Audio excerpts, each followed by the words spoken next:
Hey guys, my name is Cecil, and you're here watching Crappie Cartel Jigs. Now this is my first ever YouTube video, so I'm gonna try and keep it simple for you guys. Today I'm gonna spare you the dull details of actually tying these jigs and actually answer one of the most asked questions I've gotten since I've started doing this. And that is how to tie a knot to your Crappie Cartel jigs once you receive them. Not only am I gonna go over which knots I like to use to tie to my jig heads, but I'm also going to give y'all 2 extra bonus knots. And that is going to be my favorite line-to-line connection, so from a braid to a fluorocarbon. And I'm also going to go over the only knot that I use for my hooks and what type of hooks I like to use. Now, if you've seen some of my content on some of my other platforms, which you guys should go check out, they're all linked in my bio, then you know I make hand-tied custom fishing jigs. I know my name on everything is Crappie Cartel Jigs, but any fish that'll eat a jig will eat these jigs. I've caught bluegill, I've caught crappie, I've caught bass. I've made them for people that are going to go catch salmon. I've even had people hit me up to make them for walleye. Any fish that'll eat a jig will eat these guys. Now, before you guys and girls watch this video and try and use these knots out in the real world, just know that these are the knots that I am comfortable with and that I like to use. They're not the only knots out there, and if you don't like these knots, do your own research and find a knot that's easier for you. Alright guys, enough talking, let's get into tying these knots. Now this first knot that I'm going to show you guys, the jig head knot, that's all that I've ever referred to it as. I'm sure there's an actual name for it. I don't know that. So if you know the actual name to this knot, comment down below and let us know what it is. So again, guys, I don't know the name to this knot. If you do, please comment down below what it is. For viewing purposes, I'm going to use some of the high-vis braid. Normally, I would tie this straight to a fluorocarbon leader though. First step, you're going to pull out about 5 to 6 inches of your line. And you're going to tie a simple overhand knot into the line about halfway. Overhand knot is the first knot you tie whenever you're tying your shoes. And you should end up with the loop about like that. Then you're going to come through, take your tag end, and feed it through the eye of your hook. And you're going to pull it down to your loop is about 1/4 inch away from the eye of your hook. Then you're going to take your tag in, feed it back up through that loop that you created. At this point, you should have what looks something similar to this. Then you're going to pinch it all together down at the bottom, and you're going to wrap your tag in around your main line twice. Once you have it wrapped around twice, should look something like this. Then you're going to feed your tag end down through that loop one last time. And you're going to pull it all together. And again, this knot works better on a fluorocarbon line. But for demonstration purposes, I'm going to show you so you guys can see it on this. Once you have your tag end pulled and the knot all cinched down, trim your tag end as close to the knot as you can get it. There we go. And then you should have a knot that resembles something like this. Again, it will look better using a fluorocarbon or a monofilament, but you should have your tag end facing towards your jig, which is really good for not getting caught on vegetation or anything else. That way it's kind of a streamlined effect when you're pulling it through the water. There's less drag and it will get caught less. And then your jig itself will be able to move freely on this knot, giving it more action when you're jigging it into water and bouncing it back to you. And that is why this is my favorite knot to use to jigs. It's a pretty strong knot too. I've also been caught in lily pads with 4-pound line tied to one of my jig, or tied to a jig head, and I pulled me and one of my buddies on my 14-foot John boat across probably 20 foot or so to the lily pad with that knot on 4-pound line and an ultralight setup. So if that's not a testament to how strong this knot is, then I don't know what is. Now the second knot is called a double uni knot. That's my favorite line to connect a braid to a fluorocarbon. It's not the only knot that there is to connect two lengths of line together like that, but that's the one that I like to use. Now the second knot that I'm going to show you guys is the double uni knot. Might be a little hard to see it because I'm going to go from braid to fluorocarbon. Next time I'll be sure to use 2 different types of braid. So the first things first, you have your 2 tag ends.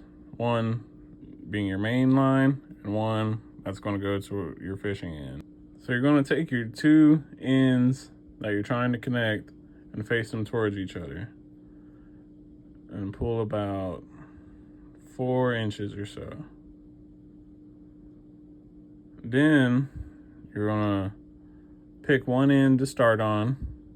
And you're gonna tie a uni knot. To tie a uni knot, pull a little bit more out and create a loop. All that I did was make it go around itself just like that. Now you have a loop. To finish this half of the knot, you're gonna take your tag end and go around the bottom line and through the loop. And repeat 5 to 7 times.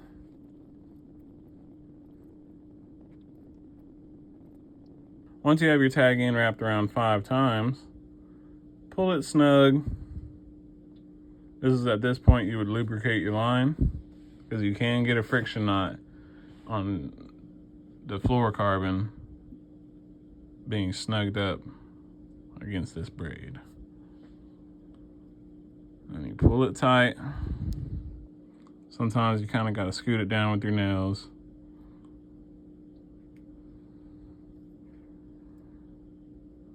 To get it cinched all the way down. But once you get it cinched all the way down, should have a clean looking knot.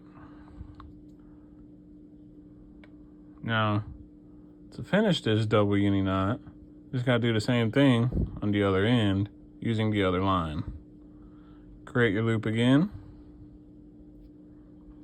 and then wrap around both lines and through this loop 5 times, 5 to 7 times.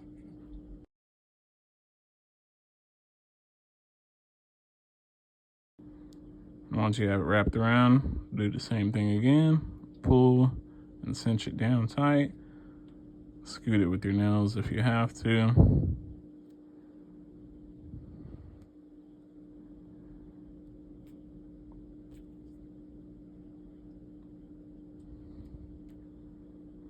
And then you should have 2 uni knots.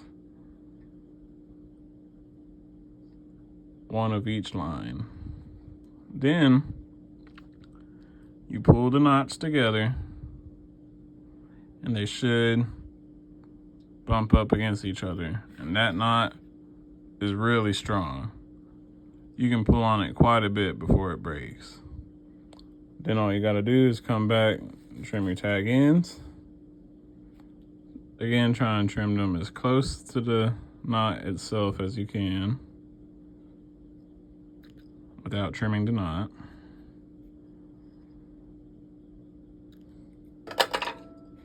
And then there you have it, the double uni knot.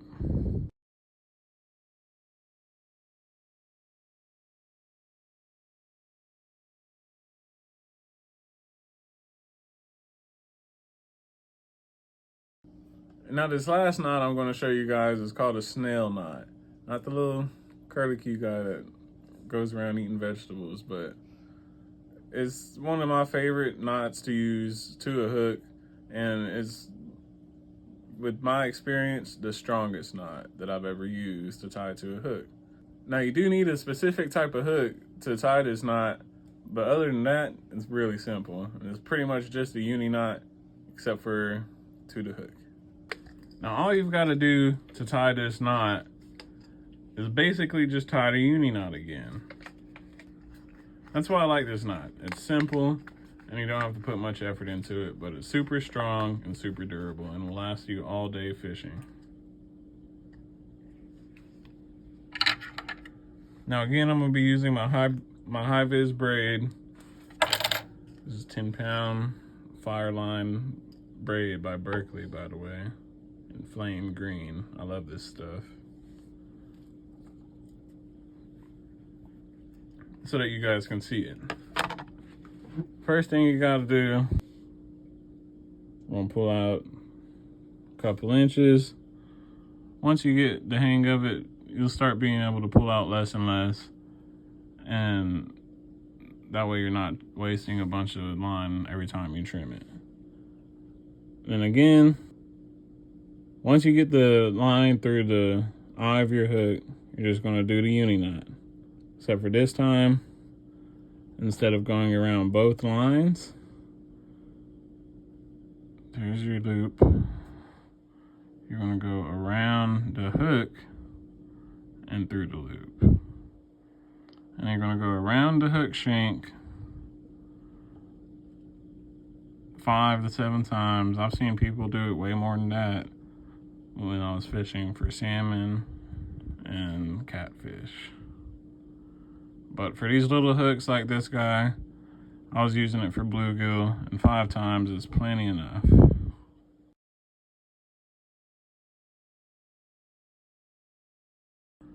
And then once you get it wrapped around the shank of your hook and through your loop 5 times, all you gotta do, pull on your main line, make sure that you keep everything together. You might have to scoot it up with your nail once more. And this knot will not let go. Once you have this done, all you gotta do now, come back, trim your tag in. I like to leave just a little bit of a tag in on these knots, just in case it slips a little bit. That way your knot doesn't come undone. And then boom, you have one of the strongest knots that you can tie to your hooks. Thank you guys for watching today's video. Please make sure that you're subscribed to the channel and like this video. And then comment down below what you guys would like to see in future videos. And then tell me if I'm doing a good job or not. Don't forget to check out my other social medias. I'm most active on TikTok, but I have an Instagram, a Facebook, and a Threads. So you guys be sure to go check that out. And if you're wanting to purchase any of my jigs, just hit me up on any of those accounts and I'll be sure to get to you. Thanks again for watching. Y'all have a good one.